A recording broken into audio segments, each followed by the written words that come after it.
my run cast. Got my annoying hat on and I'm constantly going to be squeaking. I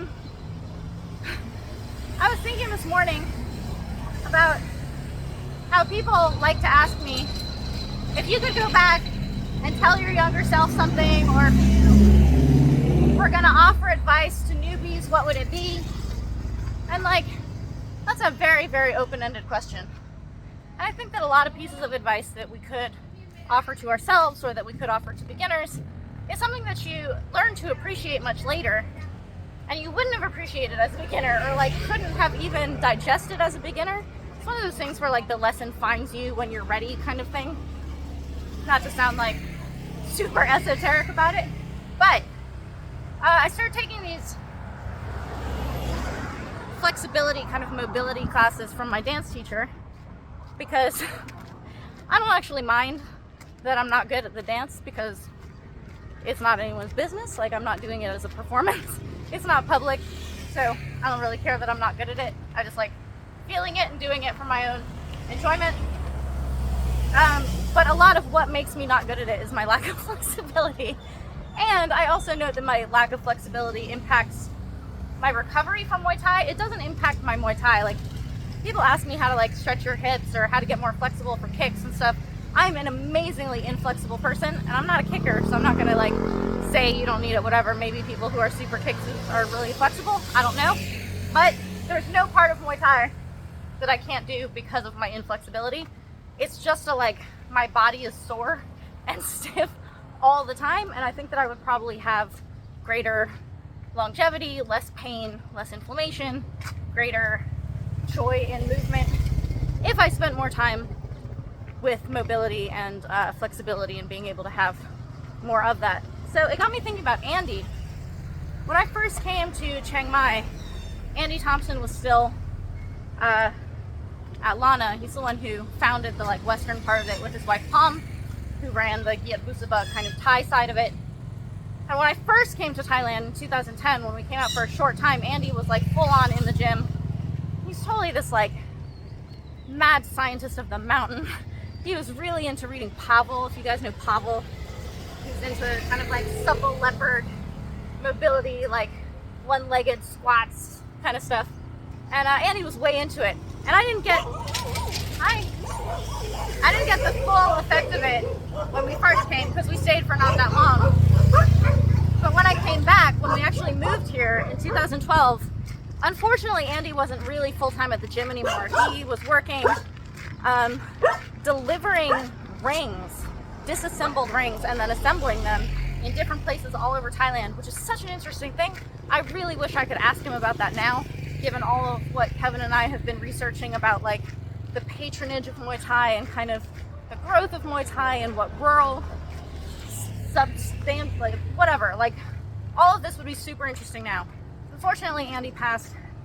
We miss him. Everyone misses him. He impacted a lot of lives. But when I first came in 2012, when we moved here, even though Andy wasn't at the gym all the time, when I did see him, he would put me through these, like, these are the mobility exercises you need to do. These are the strength exercises. There's only 3 that are really important. That's the squat, the bench press, and an overhead press, I think, were the 3. And he had me do this, like, set thing that I think was, like, a bridge, like a back bridge, and then some kind of, like, lunging with my legs, like, hip thing. I don't know. I've forgotten it now, which goes to show I did not keep up with it. But when he first showed it to me, I could do it, and he was like, that's great that you can do that. Keep doing it. Do it after every fight. Like, keep your mobility. And I was like, yeah. And then I just stopped doing it. So I was fighting a lot, and I really did not want to do this after every fight, even though I could do it. And now I cannot do a back bend. I cannot put my wrists, like I can't put my hands flat on the floor for like push-ups. I have to do knuckle push-ups because my wrists don't have that flexibility anymore.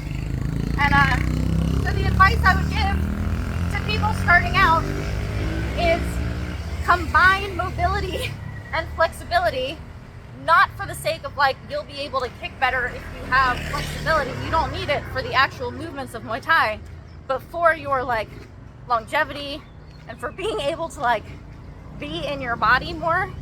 Keep up with it. Like as you first start, make it part of your training. I really wish I had And even now that I know to do this, and I'm only like 2 weeks in, whether I'll keep up with it is really just me taking my own advice right now and being like, this is really important to do now, especially as I age and as I I keep fighting people bigger than me, and all of the things that go into how my Muay Thai is. I train very hard all the time, even though I'm not fighting all the time anymore, is like keeping up with what my body is able to do. This will be a very, very important part of being able to keep doing it and enjoying it. So that's my advice, and I'm going to try to take it myself, even though it's one of those things where it's like, I wish I'd done it sooner so I could have the benefit now. I need to do it now so that I can have the benefit later. So that, like, my baby, the second best day to start is today, or whatever the thing is. So that's good. And then there's this other thing that's semi-related to like how things have changed and what my experience when I first came to Thailand was versus how it's become now. This is kind of an interesting thing, is that because I train in such a weird way, like I don't belong to any gym, and I kind of float around, and everyone knows me, and everyone's very kind to me and that kind of thing. I've been around for years, I've known these people for years and years. I don't actually belong to any of these gyms. And so, because I book my own fights and things like this, I actually stopped telling my training partners and stuff when I have a fight, because I don't want people training me for a fight. I don't like it. Like, I don't want someone changing what they're doing because of what they think I should do. Instead, I just, in my head, I'm like, I have a fight, I'm going to do this thing. And then I'm like, hey, I'm not here on the 18th. Like, whatever the thing is. It's close enough to my next fight now that I've started telling the people that I train with. And I've noticed this change, this kind of like spark, which is like, they want to know when you have a fight coming. And it's not necessarily because they're going to like step up and do something different. Or Tapia had said to me, let me know when you have a fight so that I'll clinch with you. He's like, I will personally clinch with you, because he feels bad that there's nobody at his gym that can clinch with me right now, which is why I'm going to Rambaz. And Tapia is an amazing person to clinch with, but it's not actually what I need. It's very difficult. But what I'm doing at Rambaz, I think, is very good for what I need to be doing for my fight. But they started asking me at Rambaz, I think because suddenly I'm there every day clinching in the afternoon, so they're like, Sylvie looks like she's getting ready for a fight. And so they're like, Sylvie, when are you fighting? And instead of lying, I started telling them that I'm fighting next week. And they're like, oh, where? What program is it on? Who are you fighting? All of these different things. And there's a kind of community element to it that I forgot is really important, because that's actually what Muay Thai is for. And there's also this like degree of, we're taking care of you. We're all going through the process of getting you ready for a fight when you have a fight. So it's this thing that you'll see where like boys come back to the gym, and even if they're not training yet, like they just fought, and so they're taking a little bit of time off and they're not training yet, they will come back and clinch with their training partners to get them ready if they have a fight coming up. It's like your rest takes a back seat to you helping get someone ready, because it's a gym, it's a team, it's a communal thing.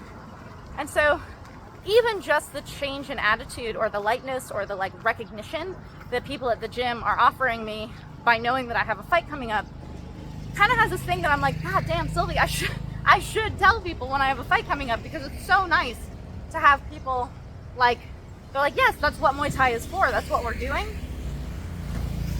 And it's not this way as much anymore, but again, when I first came to Thailand, this is 12 years ago, when we moved here, there was this total like head shaking thing about these guys. There's always guys who would come and train more or less full time. They'd be there in the morning and the afternoon. They'd be getting their 6 packs. They're doing the run. They're starting to look really strong. And the trainers would be like, so do you want to fight? I'm like, oh, no. My cardio's not ready. Not yet, blah, blah, blah. And the trainers who'd seen hundreds of Westerners come through and not fight were still perplexed by this. They're like, why are you here doing all the work and you don't want to fight? They're like, if I wasn't going to fight, I would retire. Like, it doesn't make any sense to train and not fight. If you're a teacher, like a trainer, you'll like run and do a little bit, like 10 kicks on the pad or something, like one round, to kind of have a little bit of a semblance of a like, I'm still keeping up kind of thing. but you wouldn't train full time and not fight. And it's become more the case now that there are lots of people who come here and don't fight, who just kind of like want to cosplay as fighters but not actually do the fighting part of it, or maybe fight like once every 6 months or a year or something like this. And this has become more familiar to trainers all over the country, I imagine, because there's just more people doing this now. It was less common before, but I've also, you know, I've gotten deeper understanding, so I don't know, maybe it's not as big of an influx as I'm thinking it is.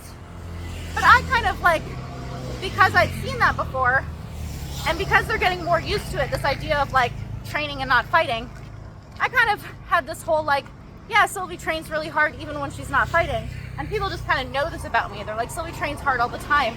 Even her maintenance phase is like really hard. But I didn't realize that there's still this thing where like when they ask me, when are you fighting? I'm like, I don't have a program. There's kind of this like, oh, okay, well I guess I'm training hard for no reason then. And I had to like just kind of be weird in that sense. And in being able to say, yes, I'm fighting next week or whatever the thing is, and have this recognition and have this change, or this recognition really is the best word. It's just this, I see this, I know what this is. It's kind of brilliant. Like it's this recognition to like, that's what this is, that's what this is for. Now we know to have like this end goal. And they want to know details about it. They're like, do you have any footage? Like, these people are not in charge of my training in any way. They're not like gonna be at my corner. They're not gonna be coaching me. They're not the ones setting up the fight. There's no skin in the game for them other than that they care about me, other than that this is a fighter and we recognize what fighters do, and are you doing the appropriate work for it, kind of thing. It's just really, really nice, and actually gives me kind of a warm, fuzzy feeling.